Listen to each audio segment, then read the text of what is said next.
4ஆம் அத்தியாயம் முக்தியை கொடுக்கும் புரிதல். இப்போது நாம் நமது ஆய்வின் மையப்பகுதிக்கு வந்திருக்கிறோம். எதை தெரிந்து கொண்டால் வேறு எதையும் தெரிந்து கொள்ள தேவையில்லையோ, எதை அடைந்துவிட்டால் வேறு எதையும் அடைய தேவையில்லையோ, எதை அறிந்து கொண்டால் ஒருவரது எல்லா சந்தேகங்களும் தீர்ந்துவிடுமோ, அதுவே இந்த புரிதல். இந்த புரிதல் ஏற்பட்டதும் முக்தி எனும் விடுதலை உங்களுக்கு சொந்தமாகிறது. இந்த புரிதல் என்பது மிகவும் எளிதானது. ஆகவே எளிமையான மனநிலையில் இதை நாம் அணுக வேண்டும். முந்தைய அத்தியாயத்தில் நம்முடைய உணர் மனதுக்கும் அடிமனதுக்கும் இடையேயான போராட்டத்தை பற்றி பார்த்து கொண்டிருந்தோம். நமது அடிமனம் அதன் இயல்புக்கு உரிய அனுபவங்களை அது எதிர்கொள்ளும் சூழ்நிலைக்கு ஏற்ப வழங்குகிறது. நமது உணர் மனதுக்கு பிடிக்காத உணர்வுகளையும் அனுபவங்களையும் கூட நமது அடிமனம் வெளிப்படுத்துகின்றது. இப்படித்தான் நடக்க வேண்டும், இப்படி நடக்கக்கூடாது என்று சில விருப்பங்களையும் கொள்கைகளையும் நமது உணர்மனம் வைத்திருக்கின்றது. ஆனால் அத்தகைய கொள்கைகள் எவையும் அடிமனதிற்கு கிடையாது. அதன் இயல்பு எப்படி இருக்கின்றதோ அப்படியே அடிமனம் செயல்பட்டுவிடும். அது மகிழ்வை வெளிப்படுத்தினால் அது உணர் மனதிற்கு பிடிக்கும், துயரத்தை வெளிப்படுத்தினால் பிடிக்காது. மகிழ்வான வெளிப்பாடுகளை தொடர்ந்து வைத்துக்கொள்ள நமது உணர்மனம் ஆசைப்படுகின்றது. அதே நேரம் துயரம் போன்ற பிடிக்காத வெளிப்பாடுகளை அப்புறப்படுத்திவிடவே விரும்புகின்றது. இங்கு என்ன நிகழ்ந்திருக்கின்றது? நமது அடிமனம் துயரம் அல்லது பயத்தை ஏற்படுத்தியுள்ளது என்று வைத்துக்கொள்வோம். இங்கு என்ன நடக்கிறது? நமது அடிமனம் ஏற்படுத்திய துயரம் அல்லது பயமே நமது உணர்மனமாக வெளிப்பட்டிருக்கின்றது. இப்போது உணர்மனமே துயரமாகவும் பயமாகவும் உள்ளது. அடிமனமானது உணர்மனதை ஏற்படுத்திவிட்டு அமைதியாகிவிட்டது. இப்போது உணர்மனமே துயரமாகவும் பயமாகவும் உள்ளது. அந்த உணர்மனம் அப்படியே தன்னை ஏற்றுக்கொள்வதில்லை. தான் மாற வேண்டும் என்று விரும்புகிறது. துயரமும் பயமும் மாற வேண்டும் என்று எண்ணுகிறது. தன்னுடைய உணர்வு நிலைக்கு எதிராகவே அது முரண்படுகின்றது. ஆகவே முரண்பாடு என்பது உண்மையில் அடிமனதிற்கும் உணர்மனதிற்கும் இடையே ஏற்படுவதில்லை. உணர்மனதே தனக்குத்தான் முரண்பட்டுக் கொள்கிறது. உணர்மனமானது தானே துயருற்று கொண்டதாகவும் தானே பயப்பட்டு கொண்டதாகவும் எண்ணிக்கொள்கிறது. ஆகவே அது தன்னை சீரமைத்துக் கொள்ள போராடுகிறது. தன்னை அமைதியாக வைத்துக்கொள்ள போராடுகிறது. உண்மையில் உணர்மனம் கர்த்தா அன்று. உணர்மனம் என்பது ஒரு விளைவே, ஓர் அனுபவமே. உணர்மனம் தன்னை கர்த்தாவாக எண்ணிக்கொண்டு தன்னை சீரமைக்க பாடுபடுகிறது. இங்கு சற்று நின்று நாம் நமது மன இயக்கத்தினை இன்னொரு கோணத்தில் பார்ப்பது பொருத்தமாக இருக்கும். துயரம் அல்லது பயம் எப்படி உருவாகின்றது? ஒரு துயரமான சம்பவம் ஏற்படுகிறது என்று வைத்துக்கொள்வோம். நாம் மிகவும் நேசித்த விலை உயர்ந்த நமது பொருள் ஒன்று தொலைந்து போவதாக வைத்துக்கொள்வோம். நமக்கு மனத்துயரம் ஏற்படுகிறது. அது எப்படி ஏற்படுகிறது? நமக்கு வெளியே நடந்த நிகழ்ச்சி நம்மை ஏன் பாதிக்க வேண்டும்? நெருப்பை தொட்டால் அது நம்மை சுட்டுவிடும். சுடுவதால் நமக்கு வலி ஏற்படுகிறது. துயரமான சம்பவம் எப்படி நமக்கு மனவேதனையை ஏற்படுத்துகின்றது? நாம் தொலைபேசியில் பேசுகிறோம். பல 100 கிலோமீட்டர்களுக்கு அப்பால் உள்ளவர்களுடன் பேசுகிறோம். நாம் எவ்வளவு சத்தம் போட்டு பேசினாலும் அரை கிலோமீட்டருக்கு மேல் நமது சப்தம் போகாது. ஆனால் தொலைபேசியில் பேசும்போது அரை கிலோமீட்டரும் ஒன்றுதான், 1000 கிலோமீட்டரும் ஒன்றுதான். ஏனென்றால் தொலைபேசியில் பேசும்போது நமது பேச்சு ஒலி மின்காந்த அலைகளாக மாற்றப்பட்டு மறுபக்கத்தை அடைந்து மறுபடி பேச்சு ஒலியாக மாற்றப்பட்டு எதிர்முனையில் உள்ளவர்களால் கேட்கப்படுகிறது. இதே போன்றே நடைபெறும் சம்பவங்கள் அனைத்துமே மன அம்சமாக மாற்றப்பட்டு நமது மனத்தினால் கிரகிக்கப்படுகிறது. மரத்தை மரம் என்றும் மலரை மலர் என்றும் நினைவலைகளாக மாற்றப்பட்டே நம்மால் புரிந்து கொள்ளப்படுகிறது. இதுபோல் உலகத்து பொருட்கள் அனைத்தும் மனமயமாக்கப்பட்டே புரிந்து கொள்ளப்படுகின்றன. இதேபோல் எல்லா நிகழ்ச்சிகளும் நினைவலைகளாக மாற்றப்பட்டு மனோமயமாகி நிகழ்ச்சிகளின் தன்மை நம்மால் புரிந்து கொள்ளப்படுகிறது. அப்படி நிகழ்ச்சிகள் புரிந்து கொள்ளப்படும் போது நல்லவை, கெட்டவை, வேண்டியவை, வேண்டாதவை, மகிழ்ச்சி அளிக்கக்கூடியவை, துன்பம் தரக்கூடியவை என நமது மனம் அவற்றை தரம் பிரிக்கின்றது. ஒரு சம்பவத்தை துயரமான சம்பவம் என்று நாம் மனத்தளவில் புரிந்து கொள்வதன் மூலம் அந்த சம்பவம் துயரமான சம்பவமாகிறது. அந்த சம்பவம் சரியானதென்று, அது இப்படி ஏற்பட்டிருக்கக்கூடாது, அது தொடர்ந்து இப்படி இருக்கக்கூடாது, அது மாறித்தான் ஆக வேண்டும் என்பன போன்ற எதிர்மறை சிந்தனை அமைப்பும் உடனடியாக செயல்பட துவங்குகிறது. எதிர்மறை அமைப்பின் செயல்பாடு இருக்கும் வரை அது மன அழுத்தத்தையே கொண்டு வருகிறது. ஏனென்றால் இருக்கும் நிலை மாற வேண்டும் என்ற ஒரு நெருக்கடியை அது நமக்குள் ஏற்படுத்துகின்றது. ஒரு பொருள் இருக்கும்போது அது இல்லாமல் போக வேண்டும் என எண்ணுவது நமது இயல்பாக இருந்தாலும் கூட அது சாத்தியம் இல்லாத நிலையில் மன நெருக்கடியை கொடுக்கிறது. அப்படியே அந்த பொருள் இல்லாமல் போகக்கூடிய சாத்தியம் இருந்தாலும் கூட அதை உடனே அப்புறப்படுத்த வேண்டும், அது இல்லாமல் போக வேண்டும் என்ற ஆதங்கமும் ஒரு மன நெருக்கடியை ஏற்படுத்துகின்றது. இதை போன்று துயரமான சம்பவம் ஒன்று நடப்பதற்கு சாத்தியமில்லாத நிலையிலும் நடந்து விடுமோ என்ற எண்ணமும் கூட இத்தகைய மன நெருக்கடியை கொடுக்கிறது. நாம் பார்த்த உதாரணத்தையே இதற்கும் எடுத்துக்கொள்வோம். நமது உடைமை ஒன்று தொலைந்து போய்விட்டது என்று வைத்துக் கொள்வோம். நமது உடைமை தொலைந்து விட்டது என்ற நிகழ்வு ஒரு நினைவாக நமது மனதில் பதிவு செய்யப்படுகிறது. அந்நிலையில் நமது பொருள் தொலைந்திருக்க கூடாது என்ற எதிர்மறை எண்ணம் நமக்கு உதயமாகிறது. பொருள் தொலைந்துவிட்டது என்பது நடைமுறை உண்மை. அது தொலைந்து போனது நமக்கு பிடிக்கவில்லை. அது தொலையாமல் இருப்பதையே நாம் விரும்புகிறோம் என்று நாம் எண்ணுவது நடைமுறை உண்மையுடன் முரண்படும் ஓர் எதிர்மறை இயக்கம். நமது எதிர்மறை விருப்பத்திற்கு ஏற்ற தீர்வு விரும்பிய கணத்திலேயே கிடைத்துவிடாது. சில விருப்பங்கள் கடைசி வரையிலும் தீர்வு செய்யப்படாது. இதனால் நமது எதிர்மறை எண்ணங்களே துயரத்தையும் பயம், கோபம் போன்ற விரும்பத்தகாத உணர்வுகளையும் வெளிப்படுத்துகின்றன. நிகழ்வை மறுதலிக்கும் எதிர்மறை எண்ணங்களே நமது மனத்துயரமாக வெளிப்படுகிறது. அடுத்து நாம் என்ன செய்கிறோம்? நமது மனத்துயரமும் நமக்கு பிடிக்கவில்லை, நமது பயம், கோபம், வெறுப்பு போன்றவையும் நமக்கு பிடிக்கவில்லை. அவற்றை மறுதலிக்கும் எண்ணமும் ஏற்படுகிறது. நமது மறுதலிப்பின் மூலம் நமது துயரம் தீர்வதற்கு பதிலாக அது மேலும் உறுதிப்படுத்தப்படுகிறது. இப்படி நமது மறுதலிப்பான சிந்தனைகளால் நாம் விரும்பாத உணர்வுகள் அனைத்தும் உறுதி செய்யப்பட்டு விடுகின்றன. இனி நாம் புறப்பட்ட இடத்திற்கு மீண்டும் செல்வோம். நாம் என்ன பார்த்தோம்? உணர்மனமானது தானே துயரமடைந்து கொண்டதாகவும் தானே பயப்பட்டு கொண்டதாகவும் எண்ணிக்கொண்டு தன்னை சீரமைக்கும் கர்த்தாவாக தன்னை எண்ணிக்கொள்கிறது என்பதை நாம் பார்த்தோம். உண்மையில் நமது உணர்மனம் என்பது கர்த்தா அன்று. அது நமது அடிமனத்திலிருந்து பொங்கி வழிந்தோடும் ஓர் உணர்வே. அது அடிமனத்திலிருந்து புறப்பட்டு உணர்மனமாக வழிந்தோடி பின்பு அது மறைந்து விடுகிறது. உணர்மனம் என்பது ஓடிக்கொண்டிருக்கும் ஒரு நீரோடையை போன்றது. அது ஓடிக்கொண்டே இருக்கும். நமக்கு இத்தகைய உணர்வுகள்தான் வர வேண்டும், இத்தகைய உணர்வுகள் வரக்கூடாது என்று நாம் கட்டுப்பாடு விதிக்க முடியாது. நம் விருப்பப்படி நமது உணர்வுகள் வருவதில்லை. நமது அடிமனதிற்கேற்ற உணர்வுகளே வந்து கொண்டிருக்கின்றன.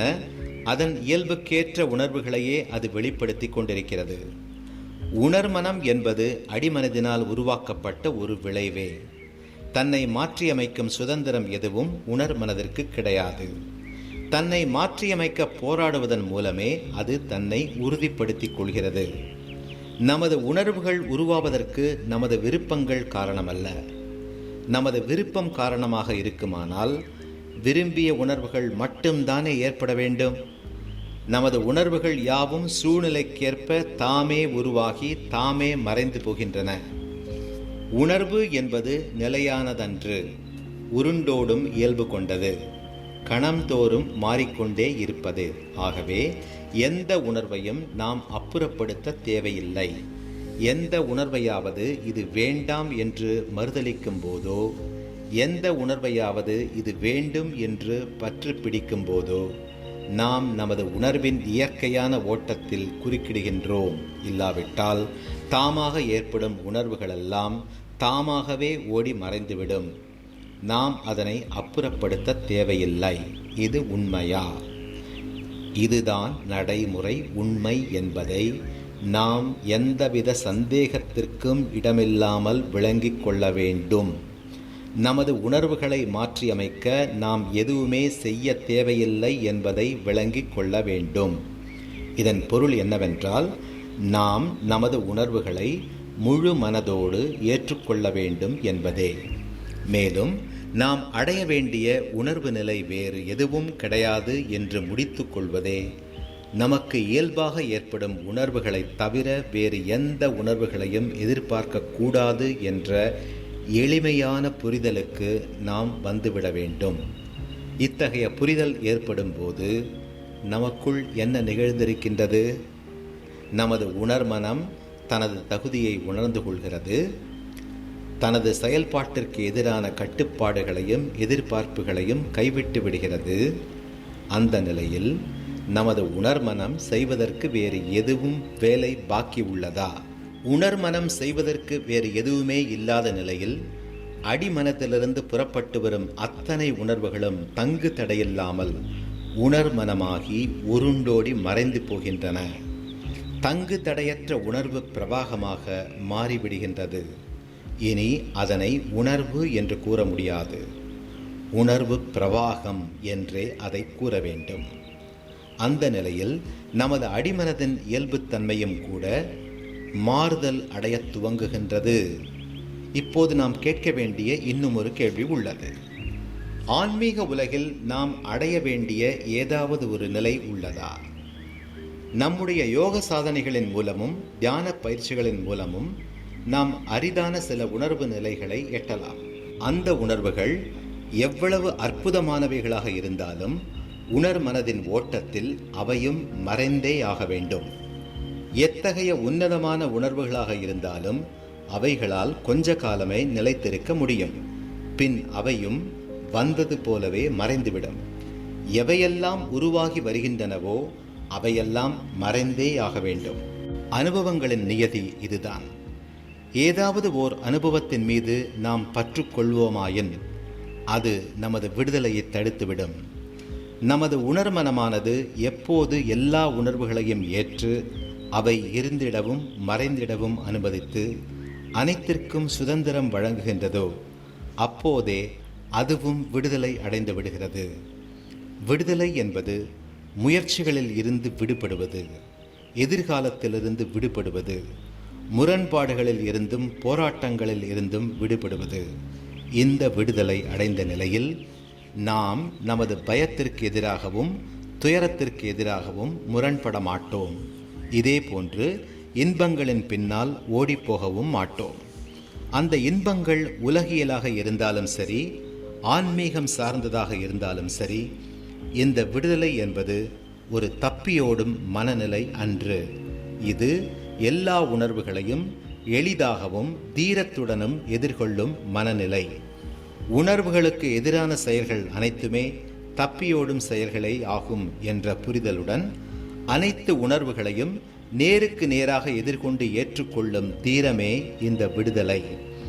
அனைத்து உணர்வுகளுக்கும் நமது முழு மனதையும் விரிய திறந்து வைப்பதே இந்த விடுதலை. இதுவே புரிதல், முக்தியை கொடுக்கும் புரிதல். இந்த புரிதல் என்பது மிகவும் எளிதானது. இங்கு இன்னும் ஒரு அம்சமும் முக்கியமானது. அதாவது, நாம் புரிந்து கொண்டு விட்டோம் என்பதையும் புரிந்து கொள்ள வேண்டும். புரிதல் மட்டும் போதாது. புரிந்து கொண்டு விட்டோம் என்பதையும் நாம் நிச்சயம் புரிந்து கொண்டே ஆக வேண்டும். முற்காலத்தில் ஆச்சாரியார்கள் குருநாதர்கள் என்று அழைக்கப்பட்டார்கள். மெய்ப்பொருளை விளக்கி கூறுவதோடு அவர்களது பணி முடிந்து விடுவதில்லை. அவர் விளக்கி கூறிய உண்மையை சீடன் புரிந்து கொண்டு விட்ட நிலையில், நீ நன்கு புரிந்து கொண்டு விட்டாய் என அந்த புரிதலை உறுதிப்படுத்துவதும் அவரது பணியாக இருந்தது. ஞானம் என்றால் என்ன என்பதை ஒருவர் புரிந்து கொண்டால் மட்டும் போதுமானதன்று. ஞானம் என்றால் என்ன என்பதை தாம் புரிந்து கொண்டோம் என்பதையும் அவர் புரிந்து கொள்ள வேண்டும். யோக வாசிஷ்டத்தில் இப்படி ஒரு கதை கூறப்படுகிறது. ஒருவர் சிந்தாமணிக்கல் எனும் உயர் வகை வைரக்கல்லை தேடி காட்டிற்குள் செல்கிறார். அதை பற்றிய விவரத்தை கூறியவர்கள் அவருக்கு ஓர் எச்சரிக்கையையும் கொடுக்கிறார்கள். சிந்தாமணிக்கல் என்பது மிகவும் அபூர்வமானது. உனக்கு விதி இருந்தால்தான் கிடைக்கும். அப்படி உனக்கு கிடைக்க வேண்டும் என்ற விதி இருந்தாலும் கூட உடனடியாக கிடைத்து விடாது. விடாமுயற்சியுடன் மாதக்கணக்கில், ஏன் ஆண்டு கணக்கில் கூட நீ தேட வேண்டியது இருக்கும். உனது பொறுமைக்கும் விடாமுயற்சிக்கும் பலனாகவே அந்த சிந்தாமணிக்கல் உனக்கு கிடைக்கும். இப்படி ஒரு எச்சரிக்கை அவருக்கு விடப்படுகிறது. இந்த எச்சரிக்கையை கேட்டு சோர்வடையாத நிலையில் அவர் துணிந்து காட்டிற்குள் செல்கிறார். எத்தனை ஆண்டுகளானாலும் சிந்தாமணிக்கல்லை கண்டுபிடிக்காமல் திரும்புவதில்லை என்ற மனு வைராக்கியத்துடன் சிந்தாமணிக்கல்லை தேடத் துவங்குகிறார்.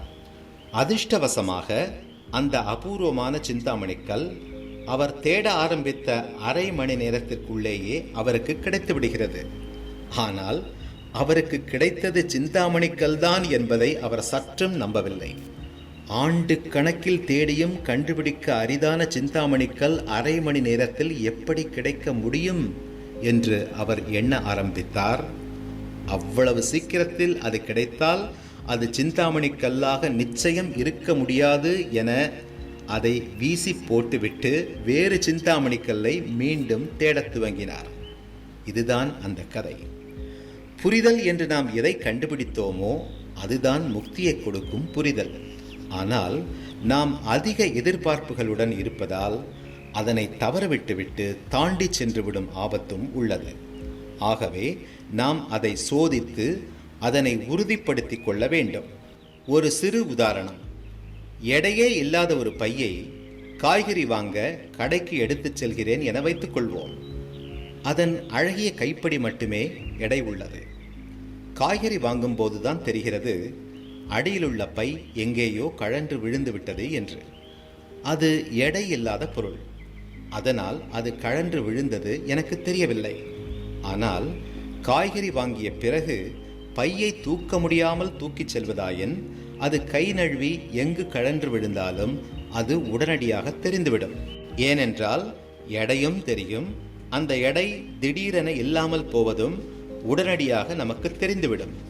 இதனால்தான் ஆன்மீக சாஸ்திரங்களில் துன்பமும் துயரமுமே நம்மை நேரடியாக உண்மைக்கு அழைத்துச் செல்கின்றன என்று கூறப்படுகிறது.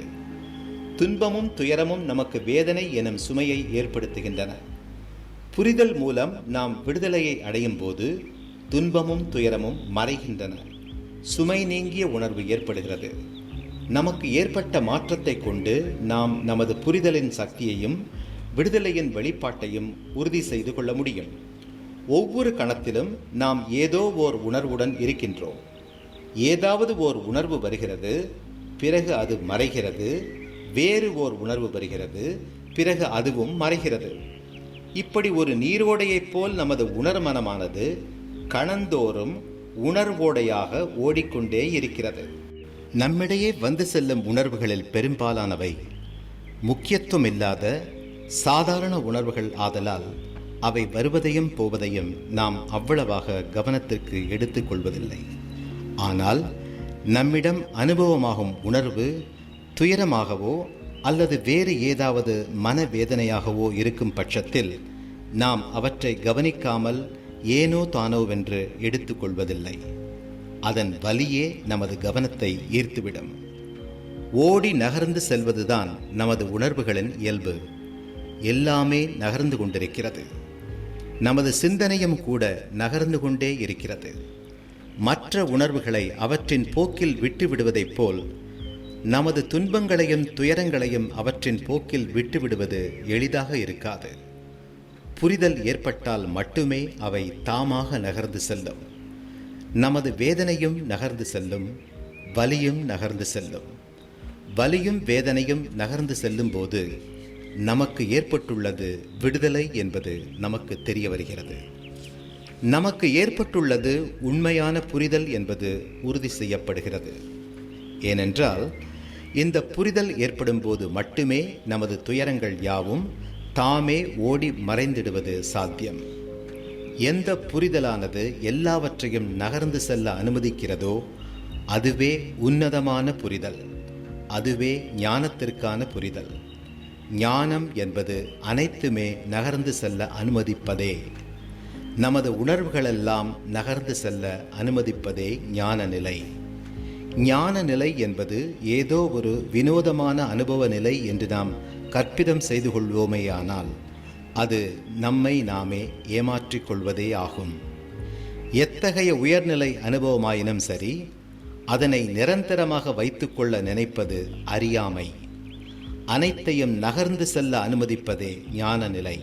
ஒருவர் மீளா துயரத்துடன் இருக்கும்போது அவர் தனது உணர் மனதை சுதந்திரமாக ஏங்கி நகர்ந்து செல்ல அனுமதிப்பதன் மூலம் தனது துயரங்களில் இருந்து விடுபட்டு விடுகிறார். இதனால் அவர் தாம் புரிந்து கொண்டு விட்டோம் என்பதையும் புரிந்து கொள்கிறார். இதைப்போன்று ஒருவர் ஆன்மீக நாட்டத்தில் உள்ளார்ந்த ஆர்வமும் ஈடுபாடும் உள்ளவராக இருக்கும் பட்சத்தில் அவராலும் இந்த புரிதலை புரிந்து கொண்டு விட்டோம் என்ற புரிதலை உறுதிப்படுத்திக் கொள்ள முடியும். விடுதலை பெற்றவர்களுடன் நேர்முகமாக உரையாடி தெளிவு பெறுவதன் மூலமும் இந்த புரிதலை உறுதிப்படுத்திக் கொள்ள முடியும். இந்த புரிதல் உறுதிப்படுத்தப்பட்ட நிலையில் நிரந்தரமாக உங்களுடையதாகிவிடும்.